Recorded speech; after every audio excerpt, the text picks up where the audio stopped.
Hard-boiled Haggerty in the ring now. Today is the heyday of the pretty boy. Kowalski is called killer for helping Jeanne Stanley of Chicago. She likes it. Oh, boy, that can hurt. Right here at ringside while we go in for a riot of roughhouse that's flatly called wrestling.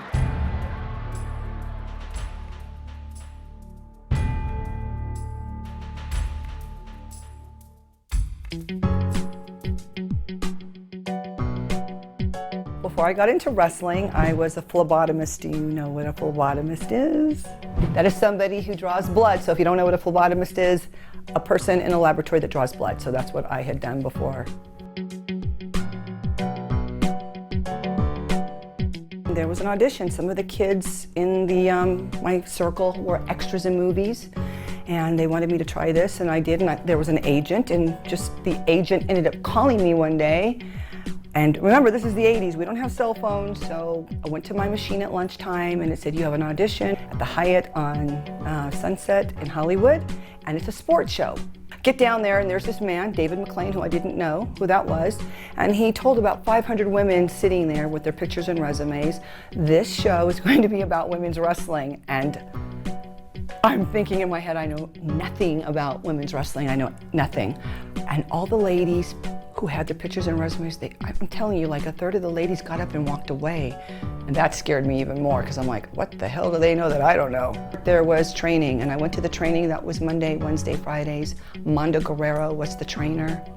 And there'd be less and less girls. They're weeding out people. They only needed 12 girls. Mondo said, which one of you ladies can ram your head in the turnbuckle and land on your back?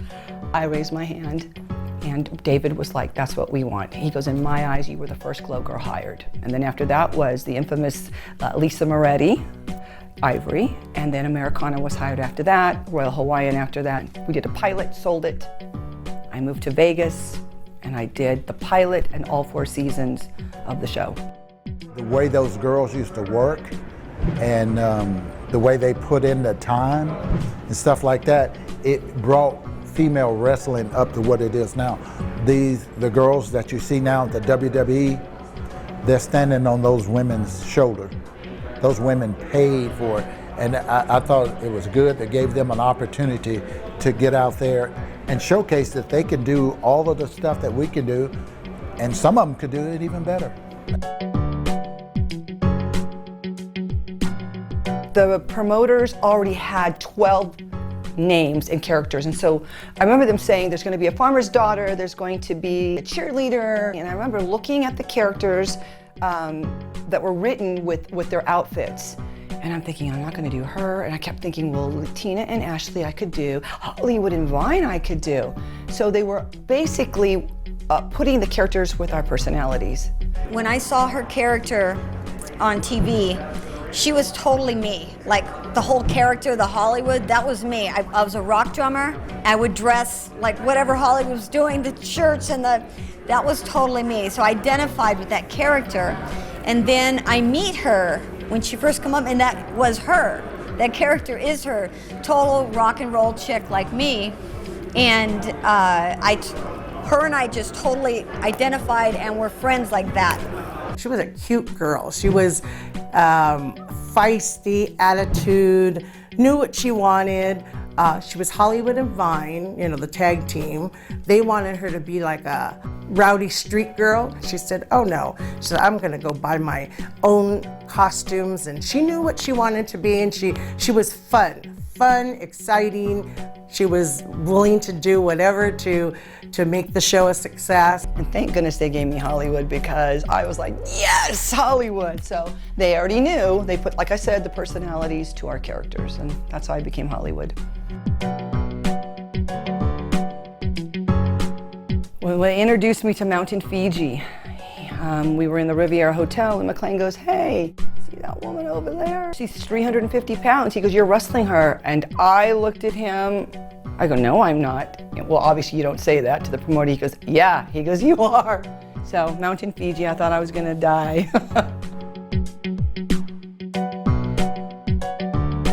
It was from the British Bulldogs, the bulldog.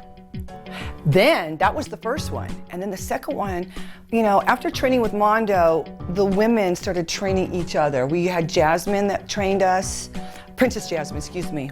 Some of the Glow girls started doing the training. And I decided that I would watch WWF.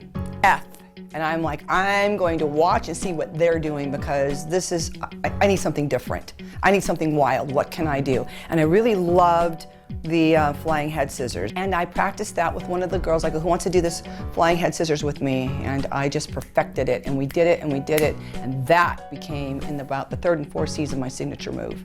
That's not easy to do. Oh, the match against the farmer's daughter. Oh my God. Those were the most exciting matches because the farmer's daughter, the first one, and myself, we discovered that we went to the same high school.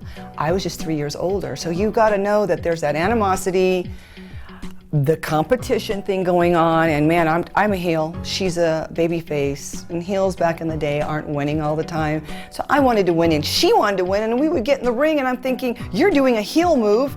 What are you doing? And it would piss me off more and she would get mad, but we knew the same people and we both wanted to win. So those made for exciting matches. And when they said you're gonna wrestle her, I'm thinking, again? We're wrestling her again? But they were great.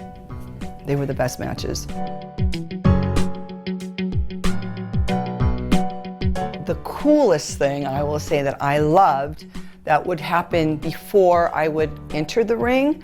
Now, we didn't have music like I have music coming out to back then, so there would be these two guys who would bring their boombox, remember, this is 80s, and they would play Motley Crue, Looks That Kill. And that would be, to me, I was just like, yes, because I loved rock and roll so much. So I thought that was an interesting thing, and they were our biggest fans. And a crazy thing, another crazy thing, I used to crimp my hair a lot, and when you see little girls, 7, 8, who are also doing the same thing, I'm just honored and so grateful to see that. And I would always be probably one of the last people to come in for the autograph signing because the lines were so long and you can't get to everybody. And you would see little kids they were crying because they couldn't get an autograph. And you know, when you see that, that just warms your heart and you want to sit there and wait for every single fan to come through your line.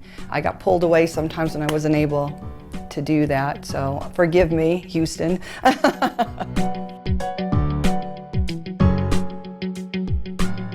When Glow ended, which it did in 1990-91, I still continued. I kept thinking, well, what am I going to do? Do I want to continue this? I loved it. These wonderful conventions that we do, it just gives us an opportunity to see our fans, and we've changed lives. I know that it probably sounds crazy, but there are some people that said, hey, this was my go-to, this was my outlet. This is how I got to be myself. Hollywood, I liked your clothes. You allowed us to be ourselves. You know, and we have a huge following. Kids, we have a huge LGBTQ community as well. And so when you get to meet everybody and everybody, you know, who tells you their stories, it's very unique and it's humbling and rewarding for me. So if I could give back a little bit, and I enjoy it. I am a people person. I wouldn't be here doing this if I wasn't. Before Glow, we have to always remember our legends. We have to remember the Penny Banners and the Judy Martins and the fabulous Moolah, because without them laying that foundation, there would be no Glow. Without Glow, there wouldn't be today the divas, and before the divas, it wouldn't have the ladies today, the Ronda Rouseys and the Charlotte Flair and everybody. So I admire a lot of the ladies. Who would have thought about Netflix doing a show about our show 32 years ago? I mean, never in my mind did I ever think that there would be a show about our show. So, and then people ask me, is it accurate? Is it not accurate? It's Hollywood.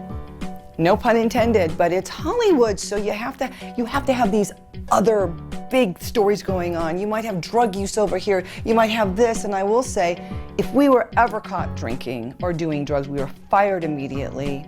Our director did not snort cocaine. He was, you know what his vice was? His vice was maybe gambling here in the casinos. We were on a very tight leash. We had a curfew at 12 midnight. Now, I'm a heel. I hate rules and regulations. 12 o'clock came one time and I was not home and I got in a lot of trouble. No guys in your room. I mean, there was all kinds of stuff, you know, and I got in a lot of trouble, but I always did my matches every week.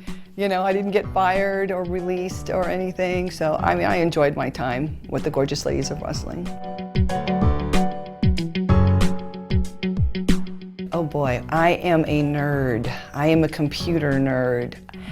I have to learn things. When someone says, "Oh, I'll do it for you," yeah, you could show me. I want to learn how to do it. I love documentaries and history.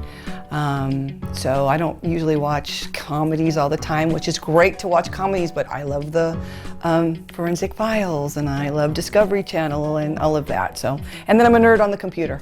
There you go.